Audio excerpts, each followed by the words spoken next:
Баршаңызға сәлем достар, сіздермен қазіргі уақытта хит болып жүрген меренговый рулеттің рецептісімен бөліскім келеді. Өте нәзік, өте дәмді, ауызда салса еритін керемет рулет болып шығады. Жасалу жолы өте қарапайым, өте оңай. Ең бастысы дәл видеодағыдай жасап қайталасаңыздар болады. Сіздерге ұнайтынына толықтай сенімдімін. Ол үшін ең алдымен жұмыртқаның ақ уызын сары уызынан ажыратып аламыз. Ақ уызға сары уыз ешқандай түсіп кетпеу керек. Мұқият ажыратуларыңыз қажет болады. 190 грамм ақ уызды алу үшін менде С1 категориясынан, яғни үлкен жұмыртқадан 7 жұмыртқа құрады. Ақ уызымызды мұқият ажыратып болғаннан кейін ыдысымызға салып, үстіне шым тұз, 4-1 шай қасық лимонный кислотамызды салып, миксердің орташа жылдамдығында араластырамыз.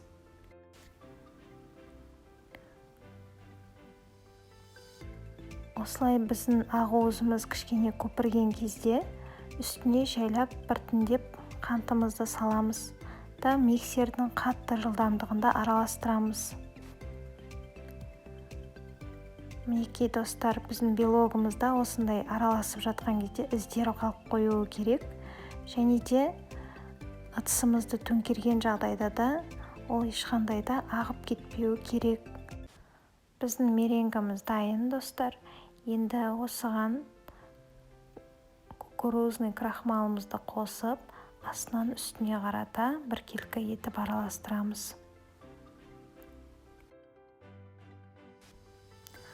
Толықтай араластырып болғаннан кейін формамызға пергамент қағазын төсеп, дайын болған меренгамызды салып, жан-жағына бірдей етіп жаямыз.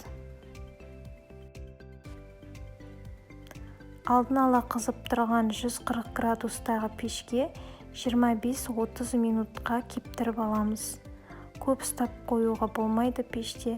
Көп ұстап қойған жағдайда қатты кеуіп кетуі мүмкін меренгамыз. Енді кремін дайындайтын боламыз. Кремі өте қарапайым. Сливкемізді, творожный сырды және де қант ұнтағын салып, біркелкі крем болғанша араластырамыз.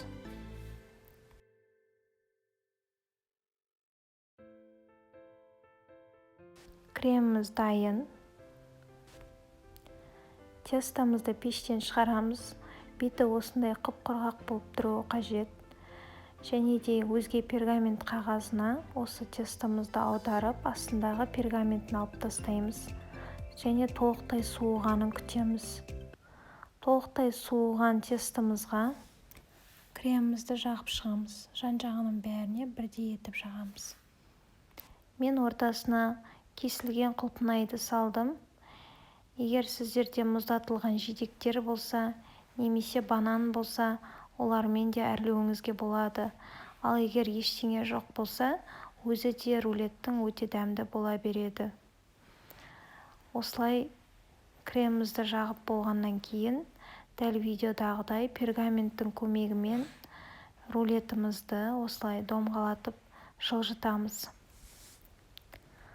Дайын болған рулетімізді бетіне осылай кремді жағып, үстін қалауымыз бойынша әрлейтін боламыз.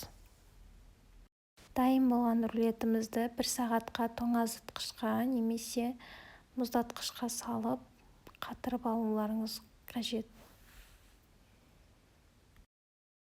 Осы рецептпен міндетті түрде жасап көріңіздер, достар. Егер сіздерге менің рецептім ұнаған болса, лайк басыңыздар, бөлісе отырыңыздар комментарияда. Және де менің арнама тіркеліп қойыңыздар.